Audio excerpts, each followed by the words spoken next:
வணக்கம் நண்பர்களே. இன்று ஒரு அருமையான திருக்கோவில் இருந்து தான் உங்களை நான் சந்திக்க போகிறேன். இந்த திருக்கோவில் அருள்மிகு கர்ப்பரட்சாம்பிகை திருக்கோயில் திருக்கருக்காவூர்.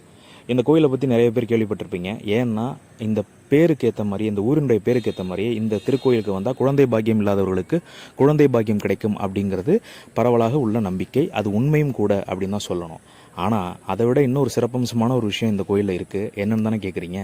இந்த கோயிலில் அம்பாளுடைய உடனுறையாக இருக்கக்கூடிய முல்லைவனநாதர், இந்த முல்லைவனநாதர் யாரும் இல்லை, சாட்சாத் நம்ம சிவபெருமான் தான்.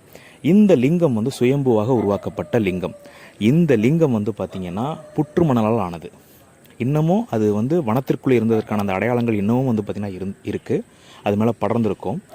இந்த புற்றுமணலுக்கு பார்த்திங்கன்னா புனுகு சட்டம் சாட்டுவாங்க. ஏன்னா இந்த புற்றுமணலான லிங்கத்துக்கு பார்த்திங்கன்னா அபிஷேகம் கிடையாது. கோலை சாற்றப்பட்டால் மட்டும்தான் பார்த்திங்கன்னா அபிஷேகமே இதுக்கு பண்ண முடியும். ஸோ இந்த லிங்கத்துக்கு புனுகு சட்டம் சாத்துறாங்க. இந்த புனுகு சட்டம் சாத்தக்கூடிய நிகழ்வு எங்கன்னு கேட்டிங்கன்னா, நம்ம சீர்காழி சட்டநாதர் திருக்கோயிலில் சட்டநாதருக்கு பார்த்திங்கன்னா பண்ணுவாங்க. அதே போல் இங்கேயும் புனுகு சட்டம் சாத்தி பக்தர்கள் என்ன பண்ணிடுறாங்கன்னா தங்களுடைய கோரிக்கையை வேண்டிக்கிறாங்க. இதை விட இன்னொரு அடுத்த சிறப்பம்சமான செய்தி என்னென்னு கேட்டிங்கன்னா, இங்கே கர்ப்ப விநாயகர் சிலை ஒன்று இருக்குது.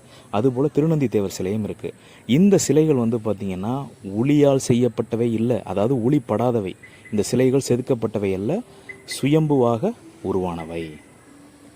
இந்த 3 விஷயமும் இந்த கோயிலில் ஒரு சிறப்பம்சமான விஷயங்க.